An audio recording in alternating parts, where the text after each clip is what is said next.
Bonjour, je suis Lorraine Swinning, mais vous pouvez m'appeler Lola. Et aujourd'hui, on se retrouve pour que je vous parle de toutes mes lectures de 2022. Ça va être la seule fois normalement où je vais faire ce genre de vidéo où je parle de vraiment toutes mes lectures d'une année entière parce que ça va être long. Mais c'est parce que j'ai commencé ma chaîne fin 2022 et à la place de faire juste l'update lecture de décembre, je me suis dit que ça pouvait être intéressant de vous montrer un peu tout ce que je pouvais lire en un an et faire un petit tour voilà, de l'année. Donc il n'y aura pas de date lecture pour le mois dernier, comme j'ai pu le faire pour ma première vidéo YouTube où c'était ceux de novembre. Et bien sûr les livres que j'ai déjà lus et que je vous ai parlé dans les dernières vidéos, je vais surtout les survoler. Comme ça je vous laisse aller découvrir un peu plus en détail mon avis dans les vidéos précédentes. J'ai lu 59 livres donc ne me voyez pas les sortir pour vous les montrer et en sachant que je ne les ai pas tous sur moi. Il y en a certains qui ont été lus en liseuse,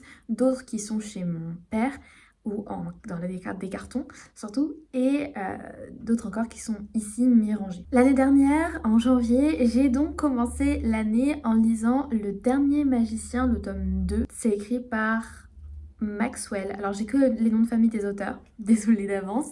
Quand je sais le prénom, je dirais, mais là j'ai que les noms de famille. C'est l'histoire d'une jeune fille qui voyage à travers le temps pour voler des objets et en fait un jour elle fait face à un homme qui est à la tête un peu, c'est un peu une genre de mafia de personnes qui ont des pouvoirs, ils ont tous des pouvoirs particuliers. Et en gros, on va se trouver dans des aventures parce que c'est un peu les magiciens contre les humains, et même entre magiciens, on devine bien vite qu'il y a quelqu'un qui veut le pouvoir sur les autres.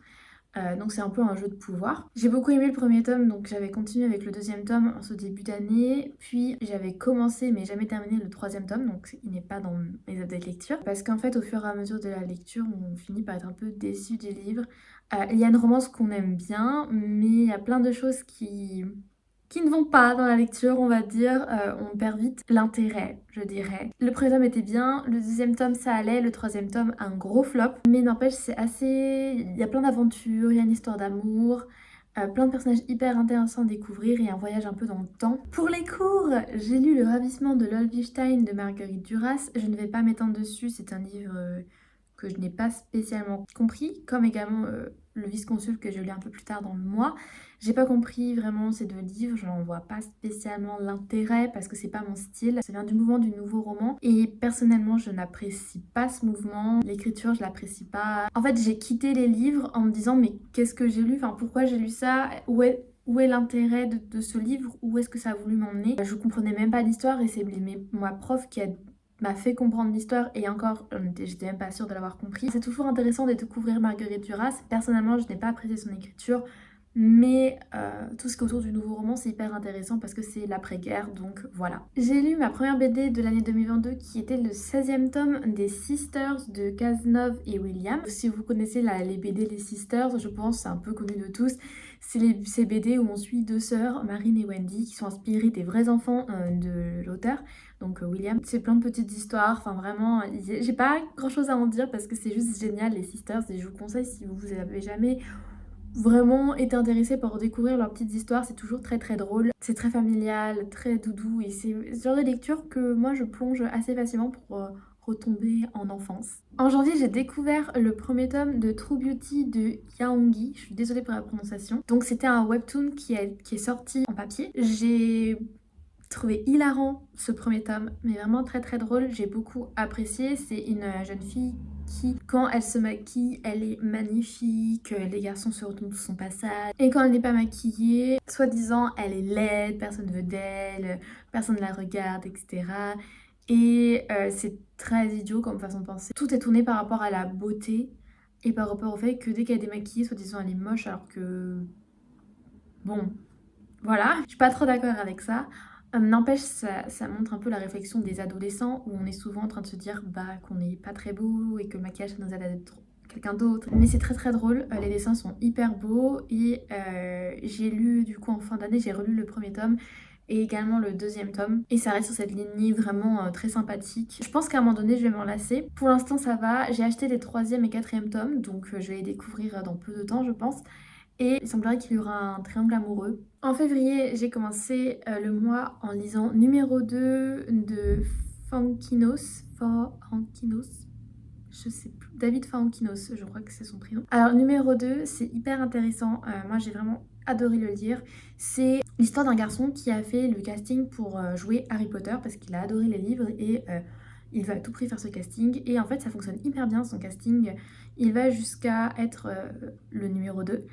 C'est-à-dire que le choix se fait entre lui et David Radcliffe, je crois. Finalement, donc on sait tous, c'est Daniel Radcliffe qui est pris et pas lui. En fait, on va suivre toute cette histoire où il a cette sensation d'avoir un peu raté son existence parce qu'il est numéro 2 et il peut plus entendre ni voir Harry Potter. C'est un truc qui le bouffe parce que où qu'il aille, quoi qu'il fasse, il y a ça qui revient en lui, enfin, vers lui, qui le frappe en fait tout le temps de plein fouet, de lui rappeler cet échec. Et c'était hyper intéressant d'avoir le point de vue de pas celui qui réussit, mais celui qui n'a pas réussi en fait. David Fuenkinos, il a écrit ce livre parce qu'il avait entendu parler de que voilà, ça s'était joué entre deux personnes et il s'était dit mais qu'est-ce qui est devenu cette personne? Et donc il a imaginé toute cette histoire et vraiment j'ai trop aimé et j'ai trouvé ça très très intéressant comme point de vue. J'ai complètement oublié de vous dire que fin janvier j'avais lu Et à la fin il meurt de Lou Luby je crois peut-être, je sais plus. C'est un roman graphique je dirais où on va reparler des contes comme le Cendrillon, Chaperon Rouge, tout ça, donc tous les contes de notre enfance que l'on connaît grâce au Disney, mais on va voir surtout leurs origines et c'était hyper intéressant de connaître un peu les différentes versions de ces histoires, qui les a repris, qu'est-ce que ça voulait donner comme message. C'était trop bien, donc je vous le conseille vivement si vous ne l'avez pas. En plus, c'est un très beau objet livre. On retourne du coup en février. J'ai relu Harry Potter et le prince sans mêlé de J.K. Rowling. Je n'ai rien à dire dessus parce que je suis fan de la saga. J'ai d'ailleurs relu en mars, j'ai lu qu'un seul livre en mars, c'était Les Reliques de la Mort. Donc voilà. J'ai juste pu me rendre compte que mon avis avait beaucoup changé sur certains personnages où je me rendais compte que je n'aimais pas.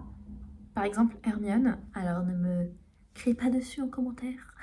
Mais je me suis rendu compte qu'elle empêchait l'aventure, enfin l'intrigue d'avancer. Elle remet en question l'instinct d'Harry et du coup, Harry qui veut faire ça, bah, il aurait pu le faire dès le début parce qu'en fait ça aurait été beaucoup plus vite parce qu'il a raison de le faire. Quand tu sais, t'es en mode bah oui, il faudrait qu'il le fasse et elle est en mode non, on va pas faire ça comme ça et je suis comme tu bloques l'intrigue en fait, ma grande, donc pas ouf. Et étant quelqu'un qui a lu beaucoup de fanfiction, j'avais un peu mélangé ce qui était canon, pas canon. Du coup, ça m'a rappelé plein de choses qui sont canon et que je n'avais pas le souvenir ou alors je savais plus du tout si c'était pas juste de la fanfiction. Ça m'a permis d'être à nouveau surprise par cette saga, donc j'ai plutôt apprécié mes relectures. J'ai également lu en février Le Miracle de Théophile de Rudebeuf, donc c'est une pièce de théâtre. Je l'ai lu pour les cours, c'était...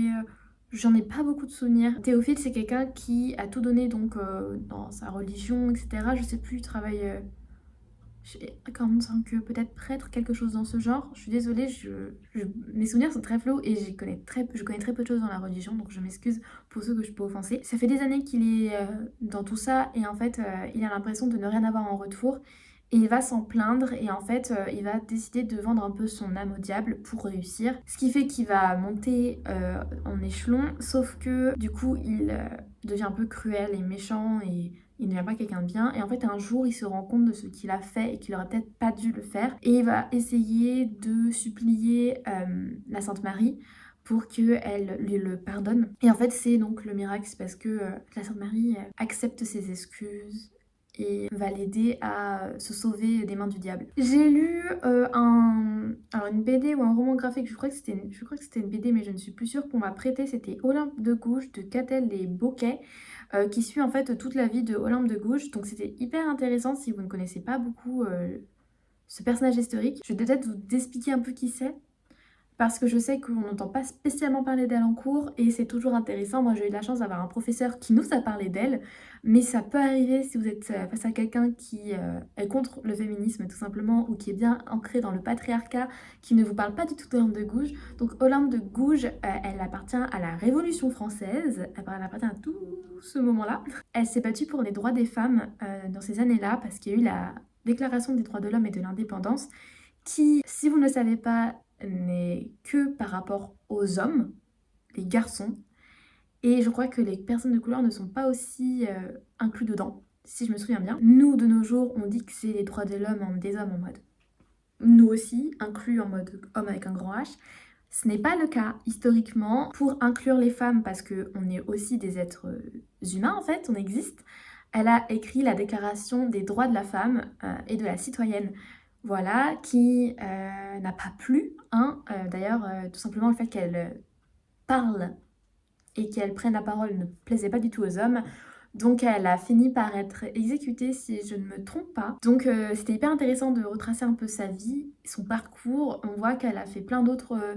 elle a écrit plein d'autres choses. Si vous ne connaissez pas Olympe de Gouges, n'hésitez pas à lire ce roman graphique ou cette BD. En avril, j'ai lu un autre livre féministe qu'on m'a fait offert pour Noël qui est Notre colère sur vos murs du collectif féministe Paris. C'est les colleuses de Paris. Donc si vous voyez de quoi je parle, peut-être que vous habitez dans des grandes villes ou que vous avez pu aller sur Paris ou autre dans des grandes villes, vous avez pu voir des collages. Ces colleuses sont là pour montrer qu'il y a eu des personnes qui sont mortes parce qu'elles sont par exemple une femme ou une personne de couleur ou une personne trans ou une personne gay, n'importe. Ça nous permet de ne pas pouvoir fermer les yeux sur les choses qui se passent et pour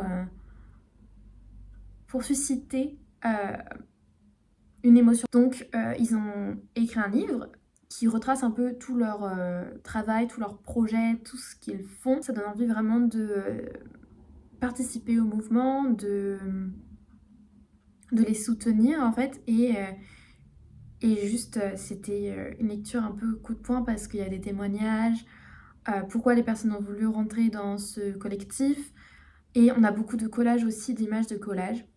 Donc voilà. Puis j'ai lu La goûteuse d'Hitler de Postorino ou Postarino, je n'arrive pas à me relire. La goûteuse d'Hitler, c'est je crois appuyé par des faits réels parce qu'en fait Hitler engageait du coup des femmes qu'il prenait au pif pour en fait goûter sa nourriture pour être sûr de ne pas être empoisonnée. Du coup tant pis pour elle, hein, tant pis si elle meurt. Tant que lui n'est pas touché, hein, on peut dire ça comme ça. On suit une de ces femmes qui est goûteuse, donc tous les matins elle y va. Elle passe sa journée là-bas où elle doit manger, attendre, surveillée par les nazis pour voir s'il y a un effet, en fait, si elle va se mettre à vomir, si elle va mourir, etc. Enfin, on vérifie pendant plusieurs heures s'il y a un effet sur la bouffe qu'elle vient de manger. Et en fait, on va suivre son quotidien avec ces autres femmes. C'est hyper intéressant et je crois que j'ai lâché ma larme, mais je pleure beaucoup sur ces sujets-là. Tout ce qui est Seconde Guerre mondiale, Première Guerre mondiale, je pleure énormément en lisant ces sujets-là parce que c'est toujours très touchant et très dur. Je n'avais jamais entendu parler en cours et j'avais vu ce livre passer peut-être sur Booktube, je pense. J'ai beaucoup aimé ce livre et je vous le conseille grandement. J'ai lu Moi les hommes, je les déteste de Pauline Armange, qui est un livre qui m'a un peu fait un coup de poing dans la figure euh, et qui a remis beaucoup en question ma manière d'appréhender le patriarcat et de voir les choses. Alors c'est pas un livre qui va vous changer la vie, enfin moi ça m'a changé la vie mais normalement ça va pas vous changer la vie. Elle va pas dire des trucs que personne ne sait, en fait elle dit juste des trucs que tout le monde vit. Toutes les femmes en tout cas le vivent, elles le savent, mais c'est tellement inconscient qu'on n'en parle pas. Et en fait elle dit bah moi je suis pas d'accord en fait. Genre vraiment c'est pas normal. Et il y a une autre manière de faire. Et elle spécifie bien parce que du coup c'est clairement sur la misandrie parce que détester les hommes c'est être misandre. Et elle fait bien la différence entre ce que peut être la misogynie, donc à l'encontre des femmes, et la misandrie à l'encontre des hommes, parce que elle va repartir sur l'origine de ces mots en fait, parce que la misogynie vient du fait de détester la femme en tant que femme, donc en tant que sexe féminin. La misandrie vient du fait de détester le patriarcat, donc pas l'homme, genre moi j'aime mon papa par exemple, j'aime mon frère, j'aime mes amis garçons, j'aime, voilà, j'apprécie ma famille, même s'il y a des hommes dedans, enfin voilà. C'est par rapport au fait de ne pas aimer comment les hommes ont été construits par la société patriarcale. Par exemple, on va souvent voir un homme qui, bah, il a qu'à s'asseoir toute la soirée et puis c'est sa femme qui va cuisiner. Ça, c'est système patriarcal. Alors, c'est vraiment l'exemple que j'aime tout le temps donner parce que c'est le plus représentatif d'une situation telle quelle. Mais il y en a beaucoup et elle en parle assez bien. Pour la première fois de ma vie, je crois, j'ai surligné avec un stabilo presque tout le livre parce que j'ai reconnu des comportements même partir, enfin des femmes, de femmes que je connais, d'hommes que je connais, dans mon entourage en fait, et je me suis dit mais waouh quoi, c'est quand même dingue. J'avais besoin de lire ce livre-là à ce moment-là, c'est pour ça que ça a été un coup de poing parce que je passais dans une passe un peu difficile. Je sais ce que j'accepte ou pas d'un homme et je sais comment, parce que elle par exemple, une amante a un mari. Elle a un mari et leur relation est basée sur la communication pour améliorer en fait et pour pas qu'il y ait ce déséquilibre et pour que ce soit une égalité, une équité entre les deux. Voilà. Et c'est hyper intéressant parce qu'elle dit bah voilà, je suis misante mais j'ai un mari et je l'aime et genre c'est juste que du coup notre couple bah il essaye d'aller à l'encontre de ce patriarcat et c'est hyper intéressant. Moi aussi, je veux pas que, genre, je veux qu'on soit comme ça et pas comme ça ou n'importe. Je veux vraiment une égalité et genre, je me dis, bah voilà, ce livre-là, il est bien là pour rappeler. Puis le mois de mai est arrivé et j'ai fait pas mal de relectures au mois de mai. Alors il faut savoir qu'en mai, je veux passer mes partiels, mes derniers partiels. Et je pense que c'est pour ça qu'il y a pas mal de relectures, c'est que j'ai pris des lectures un peu doudou que je connaissais déjà. Donc au mois de mai, j'ai relu d'abord I Was Born for This de Alice Oseman qui va parler de Angèle qui est fan d'un groupe de musique. Et en fait, elle va à un concert et elle rencontre un des membres du groupe, donc je ne me rappelle plus son prénom. Et en fait, ce membre du groupe, il fait de l'anxiété, si je ne me trompe pas. Et en fait, elle va être là pour l'aider alors qu'il est en train de faire lui-même une crise d'anxiété. Et elle se retrouve à l'accompagner chez lui parce qu'il en peut plus. En fait, il a un peu explosé sur le moment, comme ça peut arriver des fois quand il y a trop de pression. Donc elle se retrouve à aller dans sa maison d'enfance avec lui. Et en fait, on suit juste leur amitié avec donc des sujets assez durs. C'était un très beau livre que j'avais déjà beaucoup aimé la première fois, mais la première fois que j'ai lu, c'était une de mes premières lectures en anglais.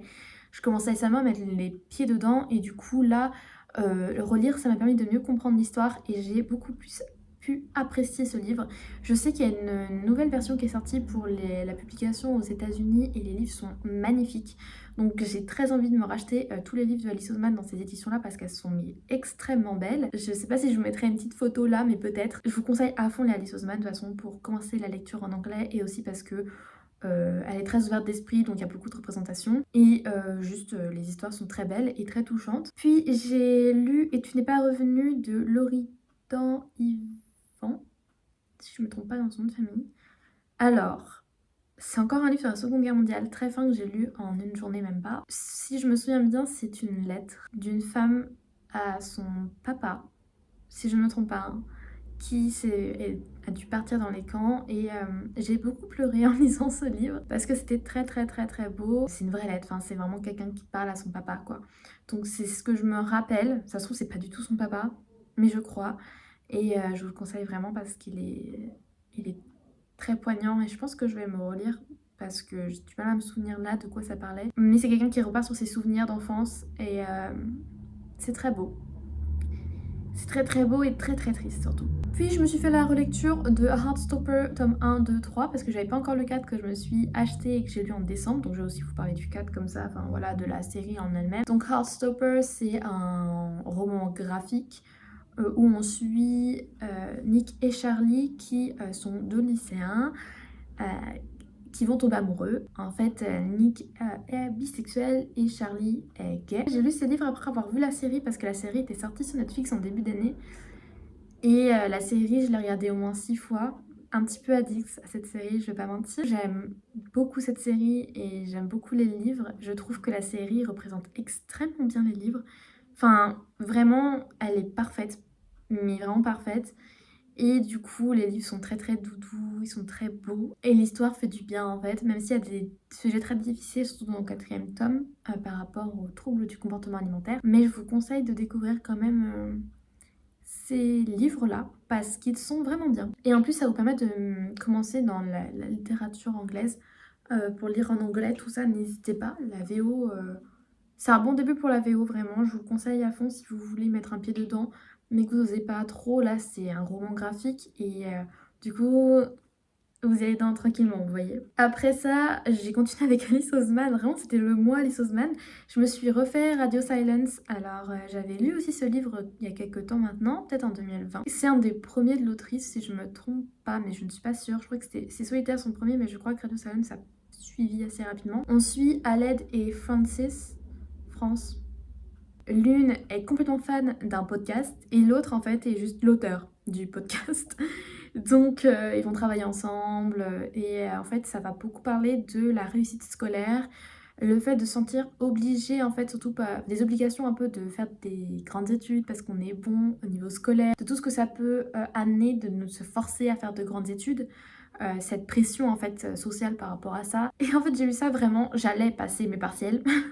Vraiment, c'était le dimanche pour le lundi, donc j'ai fini ça, il était tard dans la nuit du dimanche. Je pleurais toutes les larmes de mon corps. Je déteste les cours, tout simplement. Je suis absolument pas scolaire et du coup, je me suis beaucoup reconnue dans un des personnages, donc le personnage d'Aled, qui m'a énormément touchée parce que je me suis vue en lui en fait. C'était affreux et très difficile de faire face à quelque chose qui était vrai en fait. Et je pense que le personnage sera toujours dans mon cœur, vraiment. En plus, il est dans Heartstopper, donc les livres, par contre, il n'est pas dans la série, tristement. Mais vraiment, ça m'a bouleversée et je vous conseille à fond également. J'ai refait une relecture encore après toutes ces relectures-là. J'ai fait la sélection, parce que j'ai l'intégrale, donc de Kera Khan, je crois que c'est son prénom. Alors, la première fois que je l'avais lu, j'ai de savoir, je l'ai lu en 24 heures, les 3 tomes parce que j'étais en voiture. Je crois que je repartais de Bretagne, donc j'avais 6 heures de route et j'avais lu les 3 tomes pendant ces 6 heures de route et le lendemain matin, il me restait peut-être 20 pages et donc j'ai fini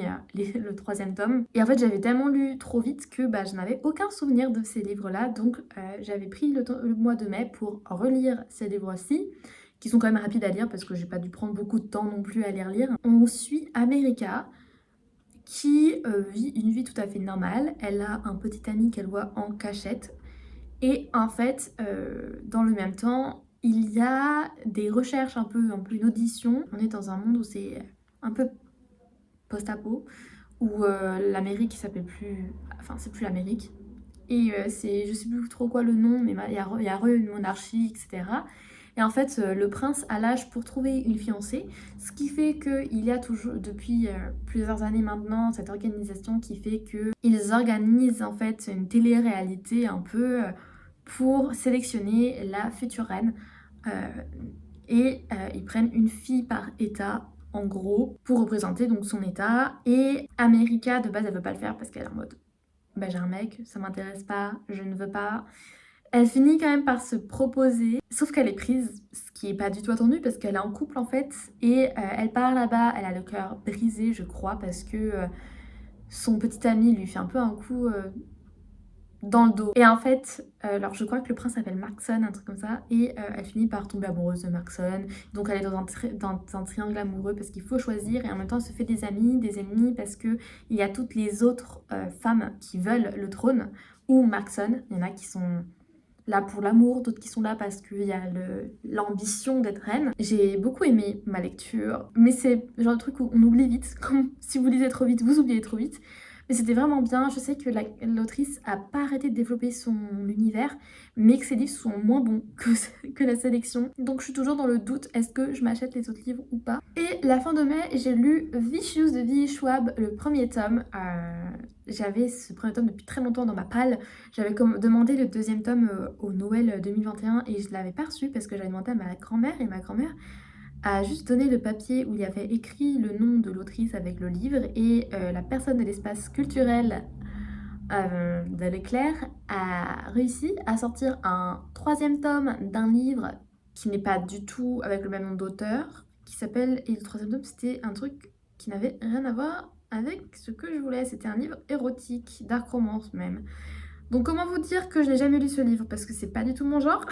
J'ai quand même lu, j'ai fini par lire le premier tome de Vicious, du coup de V.E. Schwab, malgré que le deuxième tome je ne l'avais pas. D'ailleurs je l'ai enfin en ma possession parce que je l'ai acheté il y a quelques semaines. Je l'ai reçu vraiment cette semaine-ci à l'heure où je filme. Donc Vicious, on suit deux garçons qui sont à la fac et un jour ils ont l'idée d'essayer de créer des personnes... alors comment ils appellent ça? Je sais plus c'est quoi le nom, mais un peu des super-héros, quoi. Enfin, des personnes qui ont des super-pouvoirs. Et ces deux-là, ils sont en mode, bon, ça serait quand même hyper intéressant d'essayer de créer ça, en fait, de créer cette possibilité qu'on puisse avoir un truc en plus. Et en fait, le truc, c'est qu'ils arrivent à faire ça, à devenir un peu plus forts que les humains et avoir tous les deux quelque chose de différent. On va dire ça comme ça. Ils n'ont pas le même pouvoir. On suit le passé et le présent parce que dans le présent, ce ne sont plus des amis, ils se détestent et ils se veulent du mal. Alors que le passé, ils sont en mode best friend, on est en train de chercher comment devenir des super humains. Voilà. J'avais vraiment kiffé l'histoire. C'est la première fois que je lisais du V. Schwab. Je vous conseille à fond cette autrice. Je sais qu'il y a La vie invisible d'Ali Larue qui me donne très envie. Et je crois qu'il y en a d'autres qui me donnent envie d'elle, mais je ne sais plus trop les titres. Donc bref, je vous conseille cette autrice, que d'ailleurs j'ai vue vite fait de au loin au salon de Montreuil parce qu'elle était en dédicace. Alors je vous raconte pas la file qu'il y avait pour la voir. Au mois de juin, alors là j'ai envie de rire parce que j'ai une anecdote sur ce livre, j'ai lu Sorcery of Thorns de Marguerite Rogerson. Alors il faut savoir que ce livre-là, c'était un cadeau pour une de mes amies que je voulais lui offrir en 2021 pour son anniversaire. En fait, je voulais annoter ce livre pour lui offrir un livre annoté. Il se trouve que j'ai commencé le livre et que j'ai eu un blocage parce que je déteste cette lecture. Vraiment, j'ai détesté ce livre au plus haut point. Je déteste les personnages, je déteste tout dans ce livre. Le personnage principal, vraiment, elle me sort par les yeux et du coup, c'était en fait mon annotation, c'est juste je la hais, point. C'est tout, vraiment, j'étais en mode elle se prend pour qui celle-là, je la déteste. Ça allait pas plus loin que ça, vraiment, je n'appréciais pas ce personnage, on ne va pas se mentir. Ce qui fait que j'ai fini par réussir à finir au mois de juin le livre et à lui offrir du coup, je crois, pour son anniversaire de 2022, du coup, avec un autre livre et d'autres trucs. Je crois que c'est un peu dans ces temporalités-là que j'ai dû lui offrir. Mais bon, on suit du coup Elisabeth, je crois, qui travaille dans une bibliothèque. Et en fait, dans cet univers, les livres ont un peu une vie, enfin ils respirent, ils ont une pensée, etc. Enfin voilà, ils sont pas normaux, ils sont pas inertes. Et en fait, il y a des livres méchants, des livres gentils, etc. Et en fait, un jour, un livre se met en colère, devient tout méchant et tue quelqu'un. Ou alors il y a quelqu'un d'autre qui le tue, je ne me rappelle plus, mais bref, en tout cas, le livre est ouvert et tout. Et tout le monde pense que c'est Elisabeth qui a tué la directrice en fait de la bibliothèque. Alors que pas du tout, c'est pas elle. Elle est en mode mais non, mais c'est pas moi, nanana, nanana. Et en fait, il y a Nathaniel, un sorcier, qui va un peu prendre sa défense. Mais du coup, elle va enquête pour essayer de deviner qui s'en prend aux bibliothèques, parce qu'il y a plein de bibliothèques qui sont attaquées. Et du coup, tout se passe avec Nathaniel et Silas, son démon. Je crois que c'est un démon. Ouais, son démon. C'est un peu son garde du corps, quoi. Silas, qui est un personnage que j'ai quand même pas mal aimé, on va pas se mentir. Nathaniel aussi, ça allait des fois. Pas toujours, mais des fois ça allait. Silas, je l'ai pas aimé, puis après je l'ai aimé. Et puis Elisabeth, c'était de la haine, de la haine. Point. Vraiment, ça n'a pas... Ouais, y a pas... Non, j'ai pas aimé ce personnage, je vais pas mentir. Ensuite, j'ai lu Les Grisha de Lee Bardugo, donc prêté par cette amie que je lui ai offert ce livre annoté plein de haine du coup à cause de mes annotations. Alors il faut savoir que dans une de mes dernières vidéos, j'ai essayé de parler de Grisha et j'ai abandonné en cours de route. Les Grisha, c'est un peu des personnes qui ont des pouvoirs magiques et ils sont séparés en 3 catégories de Grisha. Et à leur tête, il y a le Darkling. Bref. Et ensuite, Elana ou Alana, je crois que c'est Elana, je ne suis plus sûre de son prénom, qui n'a pas de pouvoir normalement, hein, et elle est un peu cartographe. Un jour, elle part avec plusieurs personnes, dont le Darkling qui est dans notre petite barque, pour aller chercher, je crois, des marchandises de l'autre côté de la rive, sauf d'une rive qui est en fait un endroit où si tu rentres dedans, tu en ressors pas trop en fait. C'est le Dark Vault, je crois que ça s'appelle. En gros, imaginez un endroit où c'est brumeux, un peu noir, une brume un peu noire, et tout est mort à l'intérieur. Sauf qu'ils sont attaqués par des bestioles de ce truc, et en voulant sauver l'amour de sa vie que personne n'aime. Alors je dis personne ne l'aime parce qu'on est deux à ne pas l'aimer, et du coup j'ai décidé que personne ne l'aimait. En le sauvant, elle éclate de lumière, il y a un éclat de lumière et on se rend compte que c'est une Grisha de lumière. Et bref, elle va se retrouver à être avec les Grishas et on va se rendre compte que certaines personnes ne sont pas aussi bien qu'elles devraient l'être, patati patata. Mon seul avis sur la question, c'est que mon personnage préféré c'est Nikolai et que ma pote m'avait dit tu vas voir, tu vas grave aimer Nikolai. J'étais en mode d'accord, sauf que j'ai su que c'était Nikolai sans savoir que c'était Nikolai parce que je ne savais pas son prénom. J'étais en mode ah j'aime bien ce personnage. Après j'ai su que c'était Nikolai, j'étais en mode c'est dingue Laura, comme tu me connais si bien. Enfin bref, très très drôle. J'ai beaucoup pleuré au 3e tome aussi. À partir de la moitié, un peu moins de la moitié, je pleurais toutes les larmes de mon corps. Donc j'ai beaucoup aimé ce livre. J'ai toujours pas lu les Six of Crows, mais j'ai déjà acheté les livres par rapport à Nikolai, bien entendu. Enfin bref, je vous conseille à fond cette trilogie. À lire avant Six of Crows, qui paraît que son écriture a vachement évolué, donc si vous ne voulez pas être déçu, lisez d'abord Grisha. Puis de toute façon, niveau temporalité, c'est d'abord Grisha, donc voilà. Donc j'ai lu ensuite, offert pour mon anniversaire par la même personne que j'ai offert le livre, Princess of Thorns, qui m'a prêté les Grisha, et du coup elle m'a offert The Perks of Being a Wallflower, donc de Chbosky, le nom. C'est le monde de Charlie, si je me trompe pas, en français, où on suit un adolescent qui fait un peu... C'est un peu tapisserie, hein, ça veut dire un peu ça, hein, le titre en anglais. Et en fait, il va devenir ami avec deux personnes. Enfin, c'est un frère et une sœur, si je me rappelle bien. Et il tombe amoureux de la fille. Et bref, on suit cet adolescent. On comprend qu'il y a quelque chose qui va pas, mais on sait pas quoi jusqu'à la fin. Et c'est très choquant. Et je m'y attendais pas. Et c'est un gros coup de poing. Et je pense que tout le monde connaît ce livre parce qu'il est sorti en film et que j'ai l'impression que dans ma génération, en tout cas, beaucoup de personnes avaient vu le film ou le livre en français. Moi, je connaissais pas l'histoire ni le livre, mais en tout cas, si vous voulez regarder le film, c'est sorti avec Emma Watson et je ne dirai pas le nom de l'autre parce qu'ici, on n'est pas en accord avec les actions de cet acteur. Mais voilà, c'était une très bonne lecture que j'ai lue à la plage. C'est pas du tout une lecture de plage. Je vous déconseille de lire ce livre à la plage. Lisez-le dans votre lit, genre, ou dans votre canapé sous un plaid, mais pas à la plage. Après ce livre, j'ai lu un truc un peu plus léger qui est Always and Forever, Lara Jean, qui est donc de Jenna Han, je crois que c'est ça son nom, qui a du coup écrit À tous les garçons que j'ai aimés. J'ai aucun souvenir de ce troisième tome, tout simplement parce que c'était ennuyant à souhait. Voilà. J'ai lu Survivre au sexisme ordinaire, c'était un collectif qui a écrit ça, donc j'ai eu la flemme d'écrire des noms, il semblerait. Si vous voulez vraiment commencer un féminisme, pourquoi pas. Puis j'ai lu une romance, Après la tempête, de Alice Wilde. Donc Après la tempête, c'était une romance que j'ai grave kiffé, mais vraiment grave kiffé. Pourtant, je n'ai aucun souvenir. C'est une romance par une autrice française d'ailleurs, où il y avait des sujets hyper intéressants. Les personnages étaient très intéressants aussi. Et il y a un personnage qui s'appelle Snow et il est trop mimi. C'est un petit garçon. Et en fait, si je me souviens bien, lui et son frère, qui doit s'appeler genre Ryan ou un truc comme ça, fuient leur famille qui est... je crois qu'elle est violente. Elle est pas très bien cette famille. Et ils ont un peu créé leur propre mafia où ils font des braquages.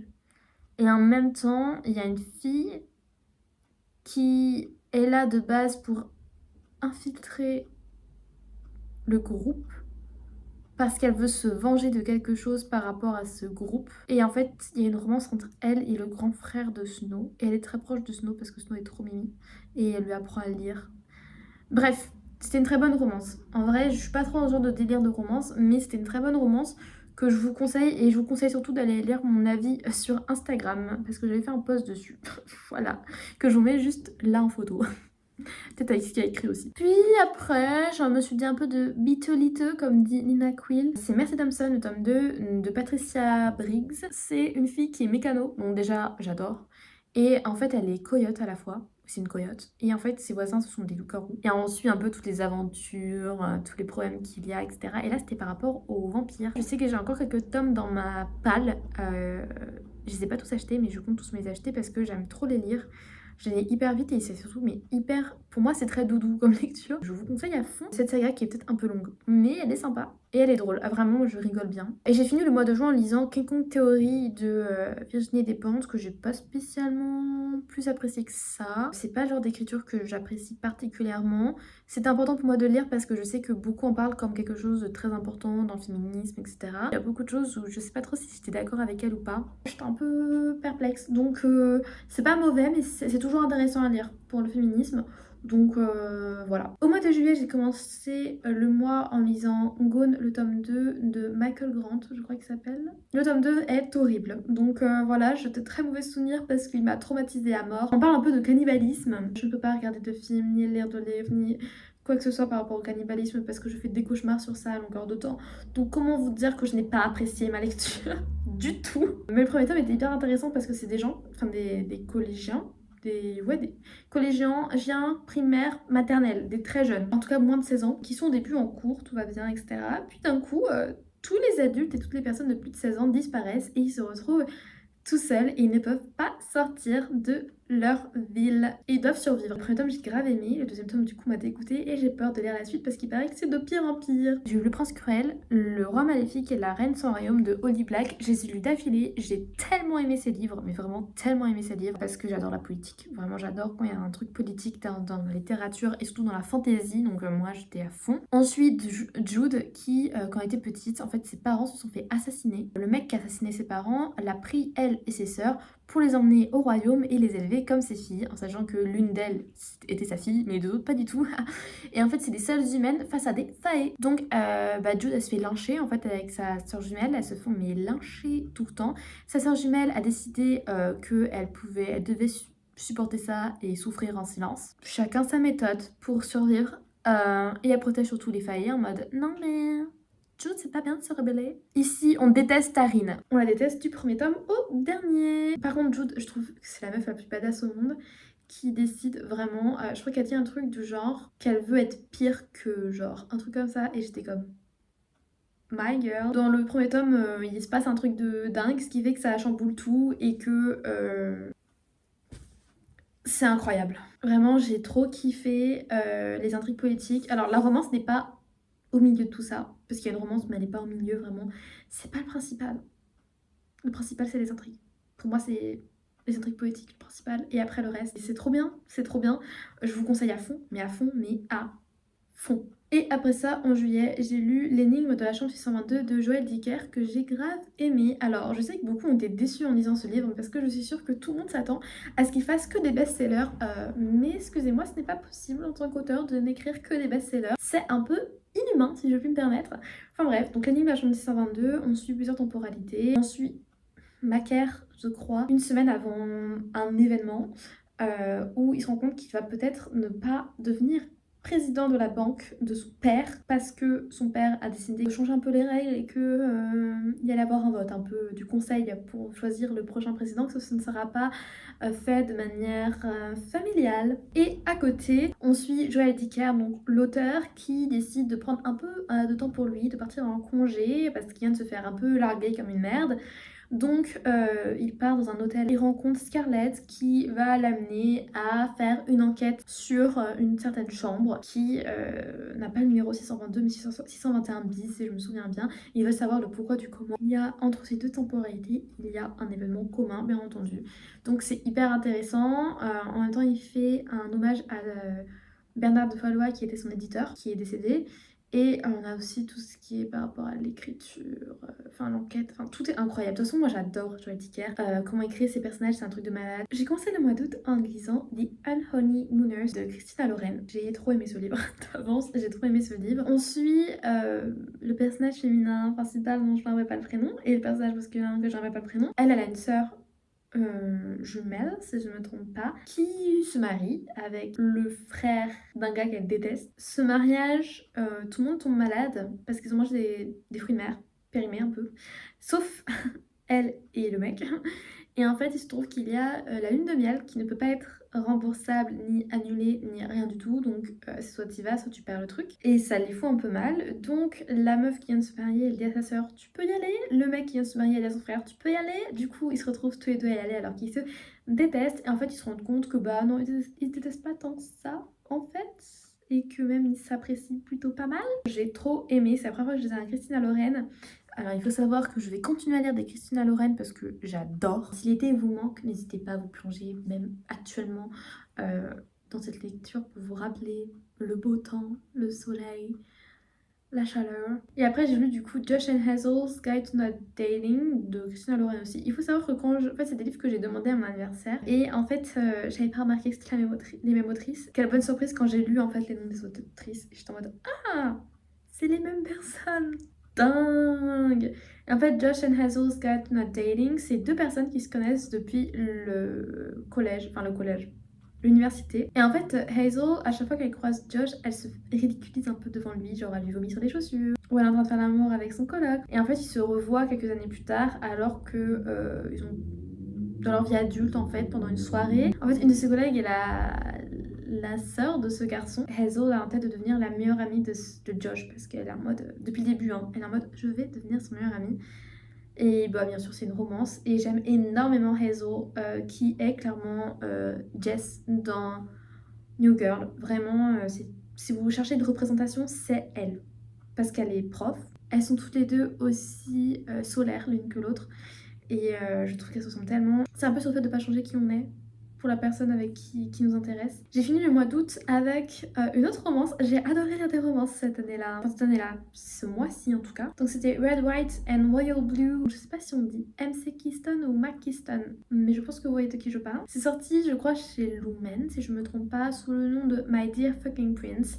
Comment vous dire que je n'accepte pas du tout le titre, parce que pourquoi changer ce titre incroyable qui était en anglais Red, White and Royal Blue pour un autre titre en anglais pourri et vulgaire, My Dear Fucking Prince, qui je trouve n'a rien à voir avec le livre. On suit Alex, fils de la présidente des États-Unis, et en fait Alex déteste Henry, fils de la reine d'Angleterre, ou le petit-fils de la reine d'Angleterre. Bref, il est de la famille royale. Il va avoir un incident diplomatique. Et pour régler ce problème, et pour pas faire tâche parce qu'il va avoir la réélection présidentielle aux États-Unis, il faut qu'il fasse semblant d'être pote. Et en fait, ça va tourner différemment parce qu'en fait, ils vont tomber amoureux, voilà. C'était trop bien. Vraiment, j'ai trop aimé. Les personnages sont hyper attachants. Il y a plein de problématiques. Outre politique, il y en a d'autres. Vraiment, je vous conseille à fond ce livre avec des personnages hyper attachants, très différents. Et en plus, il va sortir en film.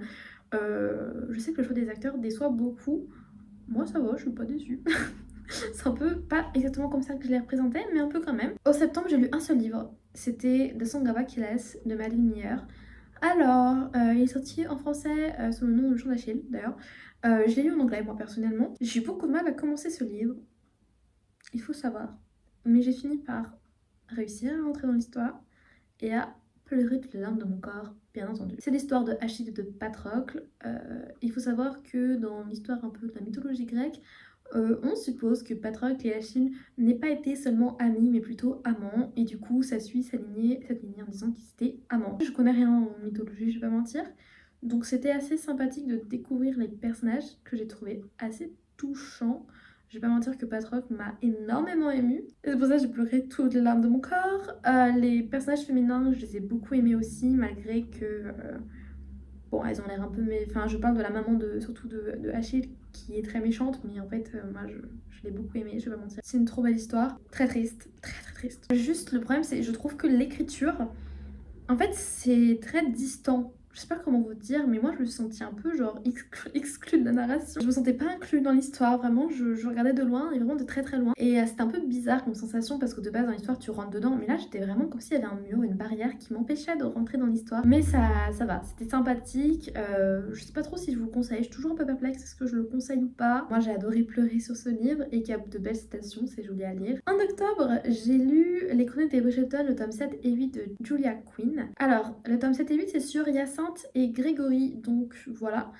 Là je dois vous parler de deux romances, mais tout simplement je vais vous dire c'est la même chose que les autres tomes. C'est un peu un mélange de tous les autres tomes que vous avez déjà lus, donc il n'y a pas trop de nouveautés. Enfin moi je un peu déçue. En fait l'autrice c'était toujours un peu d'essayer des nouveaux styles un peu quand elle écrit, d'essayer des trucs quand elle écrit, mais et ça j'arrête pas de le dire.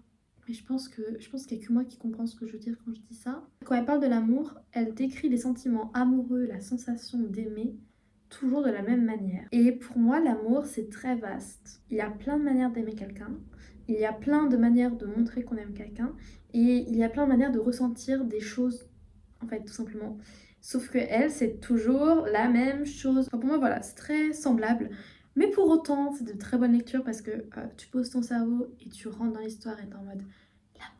Voilà, genre juste l'amour, c'est beau l'amour. Il faut savoir qu'en novembre, j'ai lu le tome quelques années plus tard et les nouvelles de Whistledown qui ont aussi été une déception. Voilà, je vous laisse aller voir ma toute première vidéo parce que j'en parle et je ne vais pas développer sur le sujet. J'ai déjà parlé de toutes mes lectures de novembre, donc je vais très survoler tout ça en juste vous disant si j'ai aimé ou pas. J'ai lu Salem de Stephen King, c'était nul. Je ne vous conseille pas. À part si vous êtes intéressé par la vision des vampires dans les années 70. J'ai lu une romance de Noël tout en haut de ma liste de Emily Blaine. Très bonne romance de Noël où on suit 3 romances en une. Un livre. Très léger, ça se lit vite, si vous voulez passer un bon moment, c'est génial. Puis j'ai lu Vampire Academy, le tome 1 et le tome 2 que j'ai beaucoup aimé. En décembre, j'ai fini Vampire Academy en lisant le 3e, le 4e, le 5e et le 6e tome. J'ai fait une vidéo entière que j'ai postée il y a peu, donc n'hésitez pas à aller voir ça. Tout simplement, j'ai beaucoup aimé cette saga avec quelques déceptions. Il y a beaucoup d'intrigues et je trouve que peut-être que l'autrice a voulu faire trop d'intrigues par rapport au nombre de tomes qu'elle voulait faire. Mais voilà, très bonne saga que je conseille aux ados. Puis j'ai lu The Heartstopper Yearbook donc d'Alice Oseman, qui est en fait un peu un livre qui regroupe toute l'aventure sur Heartstopper. Donc quand elle a commencé à penser à créer des personnages, quand elle les a créés, son aventure aussi par rapport au graphisme qui a changé. Puis elle présente un peu les personnages. Et c'est très beau, beaucoup d'illustrations, beaucoup de choses très jolies. Donc je vous conseille, si vous avez déjà lu les Heartstoppers, si vous êtes intéressé pour les lire et que vous tombez amoureux de l'univers, n'hésitez pas. Puis j'ai lu La vie hantée d'Anya de Vera Voskuil, si je me trompe pas sur le prénom. C'est une BD sur un peu son identité, savoir accepter qui on est, sa différence et l'embrasser complètement, j'ai envie de dire. Vraiment très bien, très intéressant, que je conseille aussi, surtout aux personnes qui ont plusieurs origines. Puis j'ai lu Demon in the Wood de Leigh Bardugo, qui vient de l'univers des Grisha. À Demon in the Wood, on suit le Darkling qui est à la tête des Grisha quand on commence la trilogie Grisha. On suit une petite aventure, il arrive dans un village de Grisha avec sa maman. On va découvrir qu'il est un peu plus que juste un Grisha, qu'il a quelque chose en plus. C'est un peu genre ses origines pour montrer que le pourquoi du comment il est devenu comme ce qu'il est. Puis j'ai lu J'aime pas Noël et les voleurs de taxi de Harita, je crois, Higgins. Petite romance que j'ai aimé bof. J'ai pas trop aimé l'écriture parce que c'est un petit peu trop familier pour moi. Mais le personnage a beaucoup de personnalité et c'est toujours une romance de Noël et j'adore les romances de Noël. Donc voilà, n'hésitez pas à aller voir une de mes dernières vidéos, la vidéo Weekly Vlog parce que j'en parle. Et enfin, on va finir cette vidéo qui est donc Orange, le tome 7 de Ichigo Takano. Donc je vous ai aussi parlé de ce livre dans mon Weekly Vlog, aussi dans ma vidéo Book Haul du mois de décembre. Dans Orange, je vais vous parler du tome 1 plutôt du tome 7. On suit Nao, si je me trompe pas dans son prénom, qui reçoit une lettre de son elle du futur qui lui dit que un nouveau va arriver et en fait il va devenir ami avec tout le groupe. Sauf que plus tard en fait il n'est plus de ce monde, il s'est suicidé et elle lui fait un peu une liste d'instructions pour l'aider et le sauver. Donc c'est vraiment sur la valeur de la vie, sur le fait que le bonheur peut revenir, tout simplement. C'est tout cet tome qui est sur le bonheur. Vraiment une saga qui fait beaucoup pleurer, donc je vous conseille à fond. Parce qu'on aime pleurer en lisant, on aime ressentir des émotions quand on lit des livres. Si vous avez aimé, n'hésitez pas à mettre un like, à commenter, à partager. N'hésitez surtout pas à vous abonner, ça me ferait trop plaisir. Je vous souhaite de magnifiques lectures et bisous!